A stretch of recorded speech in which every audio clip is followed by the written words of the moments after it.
I thought it was a great experience for us today to have to execute the way we had to execute to win this game in the second half. Give Houston credit. They were really ready to play today. Thought their passing was great. Their handling of our pressure was great. Obviously, they were highly efficient offensively until we were able to finally lock in late in the game, get some consecutive stops to push our lead out. But and Coach Dickey did a great job with his team today, and having them prepared. So it was good for us to have to deal with that. It makes us a better team. How much of being able to take over the game in the last 6 minutes was just the confidence that that's what we do around here this year? You know, a lot of that is Justin and SK and Titus. And I agree with you. I would say a lot of that is habit. You know, hopefully that'll serve us well in March when the games are all going to be close, because everybody's, in the tournament, everybody's good. That if we can get to the last 5 minutes, in fact, we're in business. Like at SMU, when we got it to 7, and they called timeout, our goal was, you know, let's try to get it to where let's be tied in the last 5 minutes, because we're undefeated in that scenario. In our 3 losses, we were down double figures, or 8 or 9 in New Mexico. But you know, I think we just get a heightened awareness defensively. We become really hard to score on defensively. We were not connected defensively all day today. But I don't like to belittle Houston's effort. You know, I think if you know basketball, and they made some good plays. They were executing. They were making shots. They got good players offensively. But yeah, late in the game, our defense was what it needed to be. The difference for us today was, even though the game was close, you know, we're prone to some scoring droughts. We worked this week really hard on our execution, our offense, our passing. We only had 4 turnovers.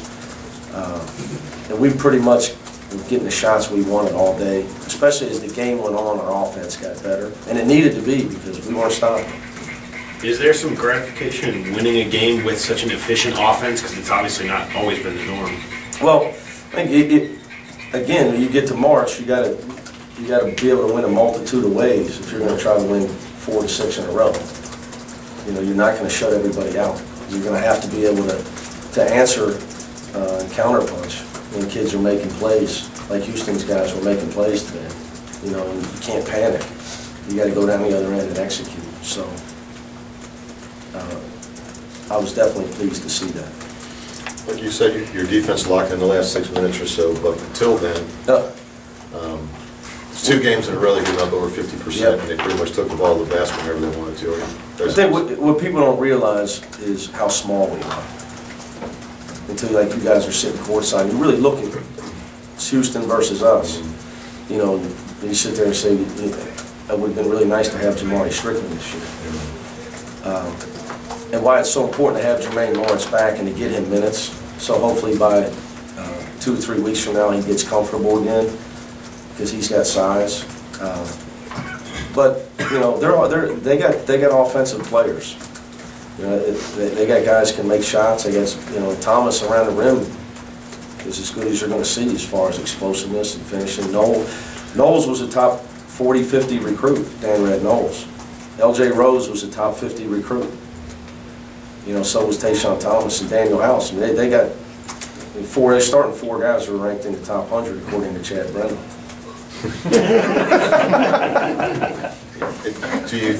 I'm right about that, correct? Yeah. Are you not according to you? No, Borzello.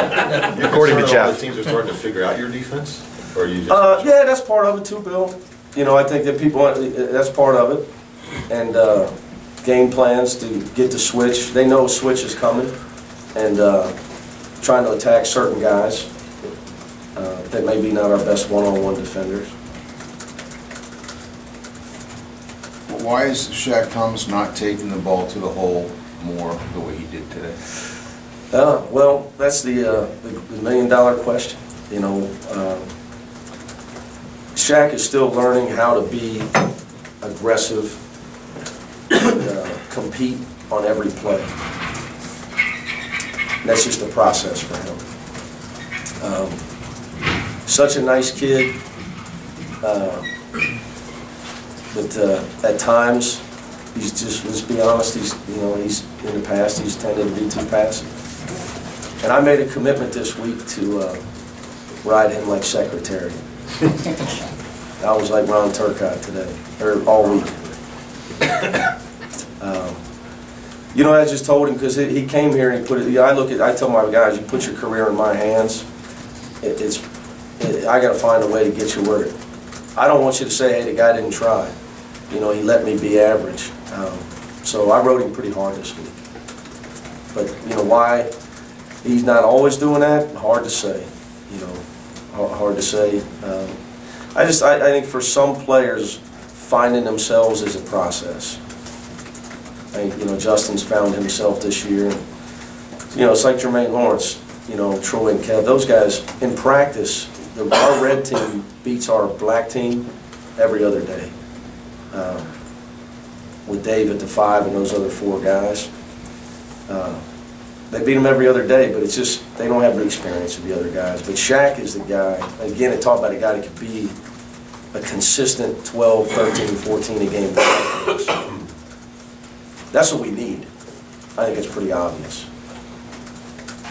G stepped into, there's 2 at the end. And yeah, G, we had problems at G and Titus both with some sort of stomach situation right before tip-off. They were cramping. Titus had to run to the bathroom a couple times. The sickness has gone through everybody. Not everybody yet. We're hoping to get it through all those guys at some point that the whole city's been dealing with. But doesn't surprise me when G making those shots. Again, another guy just needs minutes. I think the biggest thing is, guys, we've talked about before I get out of here. You're watching one of the, I would say, the best player. Obviously you guys know my history here. So Oscar Robertson on a whole nother planet. Then you start talking about great guards that have played here. Nick Van Exel, Steve Logan, senior year, Sean Kilpatrick. He's right there with those guys. And he doesn't, he's not the celebrity, or he's not talked about like those guys. I don't, like, I would ask you guys, is he not a first-team All-American? Forget like Player of the Year in our league. I want to know who's better than him. I want to know a guard that's better than him. Please, somebody tell me. I'm not talking about some freshman that's going to be who he's going to be 5 years from now. I'm talking about right now. Who was better than Sean Kilpatrick? I'm asking. Give me somebody. The guys, and you're talking about a guy that had the red shirt because every time he dribbled the ball with his left hand, he lost it for 2 years. And now at the end of the game, he's running pick and rolls like a point guard, finding G for wide open, creating wide open shots, going left.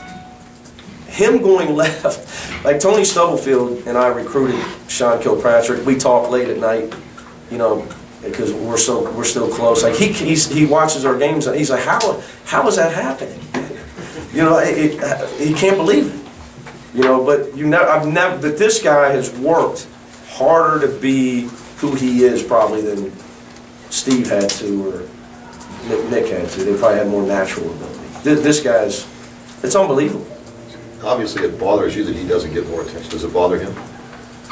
What I've tried to tell him, he wants to win, and he believes everything I tell him, which is it's very refreshing, because that's not always the case for us college coaches.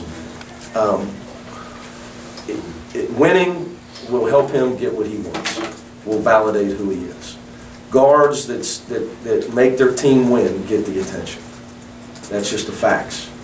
They get drafted too, even though some of them may not. You make your team win, and you will get the eyes of the world on you, which he has now.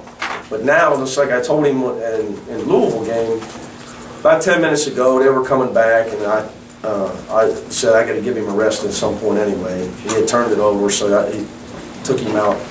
I told him, you worked your whole life for the next 10 minutes. You got to show everybody you're the best player on the floor. And look what happened. Maybe he is. Maybe if he'd say some outrageous stuff on Twitter, he'd get a little more attention. Yeah, he's got too much class for that. He wasn't. He's not going to do that. Oh, sorry, Coach. Some chatter this week about a possible extension for you to keep you here a long time. Anything imminent? No. Some people got all the answers, and I think too much time on their hands. Not that, hopefully that happens someday, but, like I said, President Ono is my guy. He loves sports. He's a great guy, cares. He cares about our arena situation. Look how, we talk a lot lately because I have no athletic director. And I lost Bob Arklepayne in December, who was my oversight, my close friend. I lose my other close friend, Witt, in January. I got nobody left. So, I'm reaching out to, and I appreciate how much he's reached out. We've talked a lot about basketball, probably more than he once really should. He's running a major Research One institution, but he cares, and it's great. So that's exciting for me. Everything that needs to happen here is going to happen, and I'm pretty confident in that. And that's really what I'm worried about. As far as me, and if that happens for me, great. And my staff as well. But the good thing for me is I think through he and I have become a lot closer through Witt's departure. And we've talked about remaining that way. And then Mike Bone, look how fast he was able to put everything on the shelf and hire Mike Bone. Not an easy thing to do, to find an experienced veteran athletic director. And it's tough to, obviously we're in a transitional time. Somebody that's a veteran that's not looking to pad his resume and get out of here. So that was huge. That alone sent me a message, along with just how much we've conversed over the last month. So I'm lucky to have President Ono. I appreciate him. But as far as all that stuff, though, I don't have anything to sign. I think I've made it pretty clear for a long time where I want to be. I think that's pretty clear. I don't think I've ever wavered on that one. Thanks, Coach.